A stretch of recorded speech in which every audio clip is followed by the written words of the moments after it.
Okay, let's do this. Fix my cowl. It's not glasses, it's a cowl. Oh, shit. Spider-Man.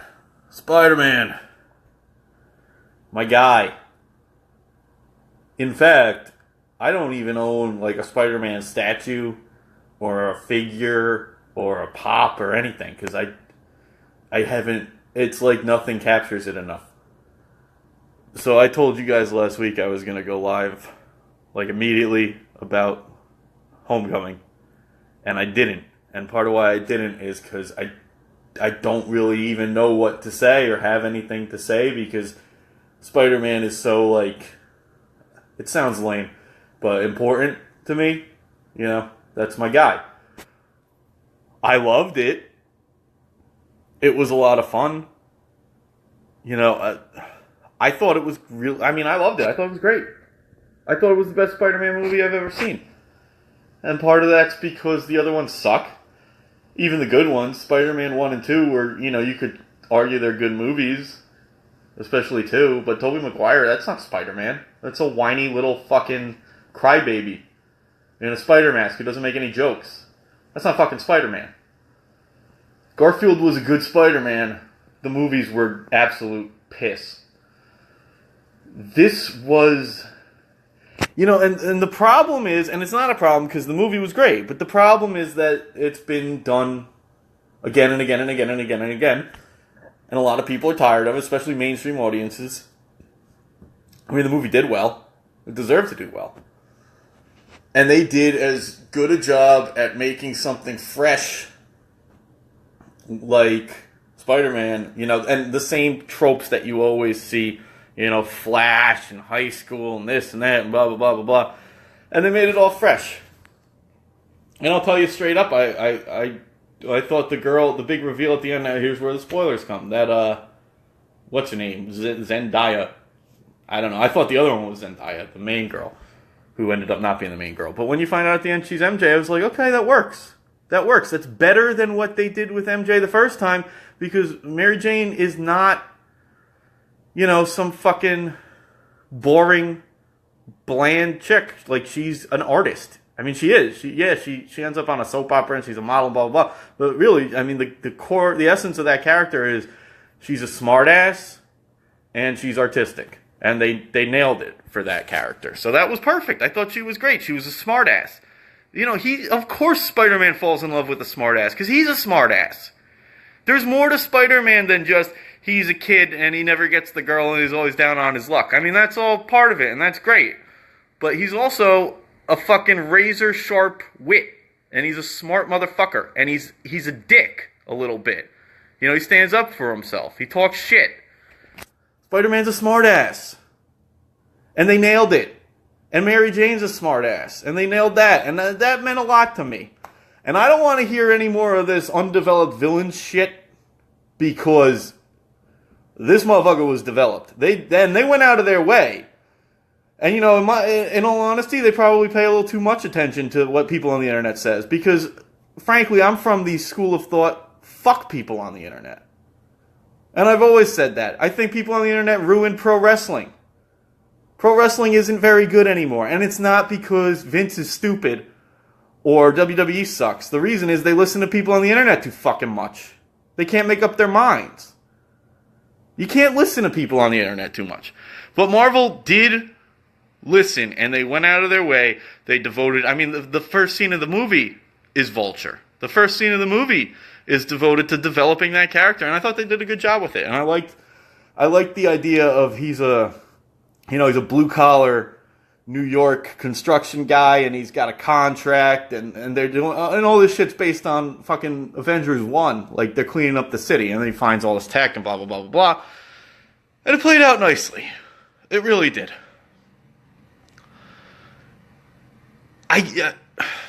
I can't think of a flaw. You know, I can't. There wasn't anything where I watched and I'm like, no. And, you know, maybe I'm biased. And sure I am.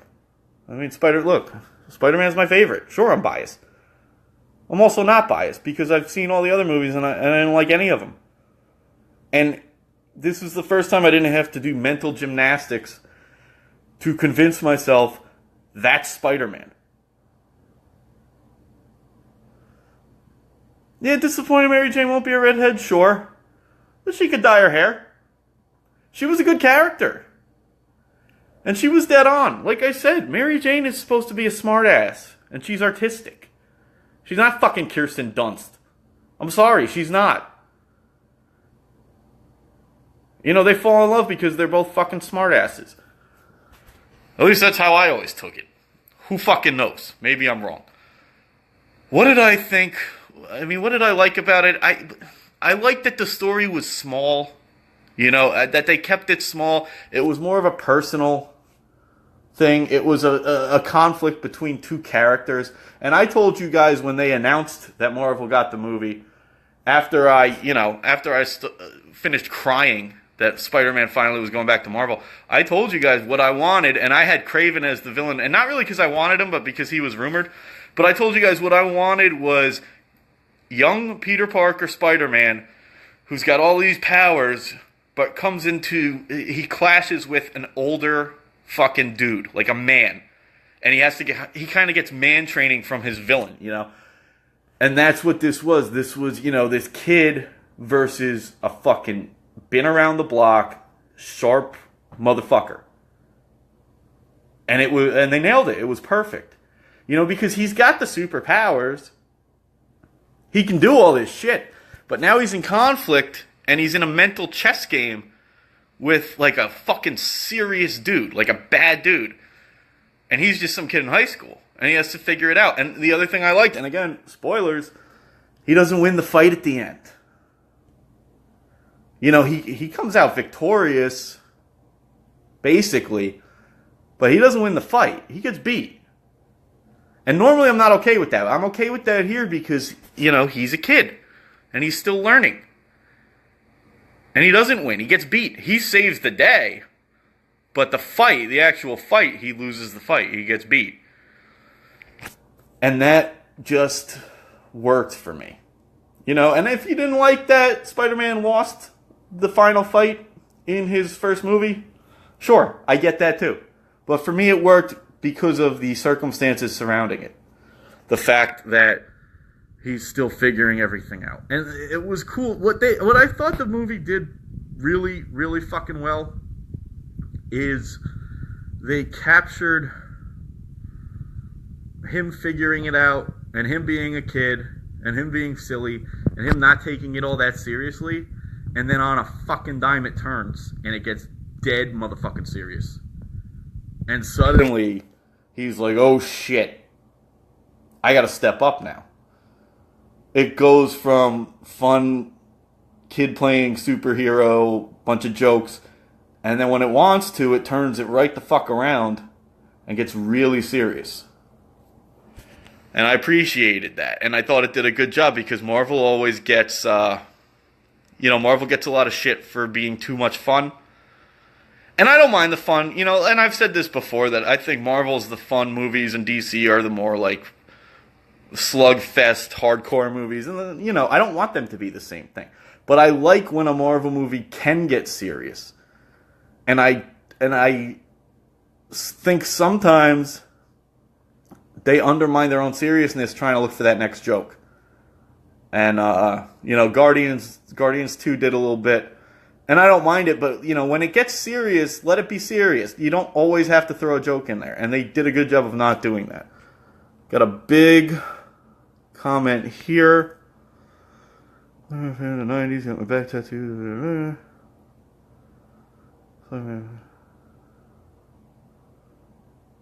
Yeah, and Colt Brown, very good comment, and I encourage anyone to find Colt Brown's comment. I'm not going to read the whole thing because it's long, but it's good, it's strong. And he talks about Flash and how Flash wasn't this jock douche bully in the movie. He was kind of a rival. He was another smart kid, and I like all that. And the other thing I really liked about Flash in this movie, and the high school story in general, is that it was kind of portrayed as not that big a deal. Like, it was a big deal because that's his life, but it was also like, okay, this guy's kind of a dick, But it's not the end of the... Like, I got bigger shit going on right now than Flash and fucking, you know, Homecoming and school. And I thought they did a really good job of that. Like, it's there. Flash is kind of a dick, but you don't hate him, and he's not menacing. At no point do you feel like, oh, this guy's picking on poor Peter. It's just like, oh, he's kind of a douchebag, and everybody thinks he's so cool, and he's more popular, but it's not a big deal because there's real shit going on in Pete's life. You know, and I liked that a lot. I don't need to see him punch Flash Thompson. I don't care. And, you know, a lot of people, if you follow Flash, he turns out to be a pretty damn stand-up guy. And for most of the continuity of Spider-Man, Flash Thompson's been a good dude and has been friends with Spider-Man. He, you know, he's the bully at first in high school, and then even in college, he kind of bullies him a little bit. But that's all like 60s and 70s, like way back and by the time Peter grows up in Spider-Man, Flash is his friend. And Flash ends up joining the army, and he has his own story, and he loses his legs in the war, and then he becomes Agent Venom. And honestly, and you guys are going to hate me for this, I think Agent Venom Flash is a more interesting character than Eddie Brock, and I always have. And trust me, I love Eddie Brock, I love Venom, I love the 90s. You guys know I love my 90s comics, and I will fucking defend 90s comics to the death. Most of the time. But Agent Venom, Flash Thompson, that was a great run. Well, thank you, Colt, for following the live videos and for consistently participating in this page. So anyway, yeah, that was a great point from him. Flash really worked because they dulled down the menace. He wasn't menacing, he was just kind of a dick, and he was amusing, and at times he was used for comic relief, and it was all really good. It was all really good stuff. I really liked I liked the swerve. I liked the fact that the girl moves away at the end. I like the fact that we find out the other girl's Mary Jane. Well, she's not married. That's not her name, but she's MJ. She calls herself MJ. I liked all that. I liked the overall story. All the Tony Stark stuff was a lot of fun, and it got serious when it had to. And did you guys catch the Miles tease when he's talking to that gangster, and the guy's like, "Oh yeah, I got a nephew, and I worry about him." Like that was, I mean, read your Ultimate Spider-Man. That's Miles. They're teasing it, and I have no fucking problem with that because that is a great story. And if they want to do 3 Peter Parker movies and then go into Miles, do it. Because that is one of the best stories Marvel's done ever. Honestly, ever. The origin of Miles is an amazing story. If you haven't read it, read it. I won't spoil that, but I'm telling you, it's good shit. And I have no problem with him. I love Miles. I think he's a great character. I have no problem with him taking the mantle at some point. Zero problem. And that's a shoot. The rescue in the Washington Monument was great. All the action was great. Him talking to the AI, the whole movie was great. I like I said, when I didn't go live for so long because I didn't even know what to say. And it's not that I think it was the best movie I've ever seen, and it's not that I think it was bad. But I thought it was just such a great representation of Spider-Man and everything I've ever loved about Spider-Man. I love when he's just going around the neighborhood in the beginning, and I love the small scale. I love the fact that he's just in Queens, swinging around on whatever. They even do a scene where he can't find buildings to swing on, so he has to run, and he's like, "Oh, this sucks." I mean, it's great.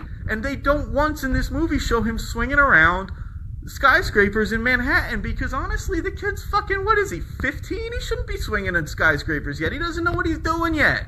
He's not there yet. It was brilliant. And this guy Colt, you stole my favorite part, which is when the guy's like, "Hey, Spider-Man, do a flip." And he does a flip, and the guy's like, "Oh, that's awesome." I love that. That's friendly neighborhood Spider-Man shit. It was, I loved it. I really did. And I sat there just like a fucking kid. I was a kid watching this movie. The Captain America videos were amazing. I was dying. The jokes are great. It's a great movie. I mean, And I just thought it nailed it. They fucking nailed it. So that's about all I got right now. And I will be making more of these videos. Because I love doing this. And you guys, you know, I get a good turnout. But if you haven't seen it, go see it. What'd you think of it? Okay, yes. And I was waiting for Stark to be like, hey, you're the Iron Spider now. I thought it was so cool. And the way it ended was great. The fact that he's like, nah, I'm gonna keep, you know, looking out for the little guy for a while. But they teased it. It was great. It worked. It totally worked. Everything in that movie, where it was such a well-woven fucking story, which we've never really gotten in a Spider-Man movie. We've never really gotten a good story. You could say Spider-Man 2. And you know what Spider-Man 2 did? Spider-Man 2 gave you that iconic image of him stopping the trains, but also just the concept of like the self-sacrifice of this character. And they carried that in when, you know, he's doing the thing, trying to stop the boat.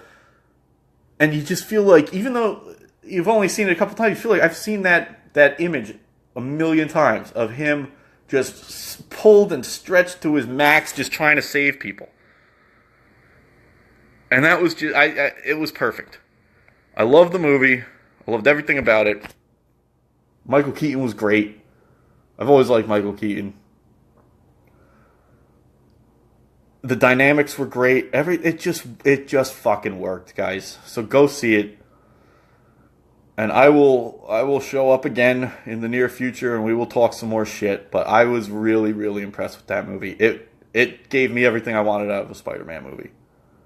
So enjoy your weekend, guys. Go get drunk, and I will see you around.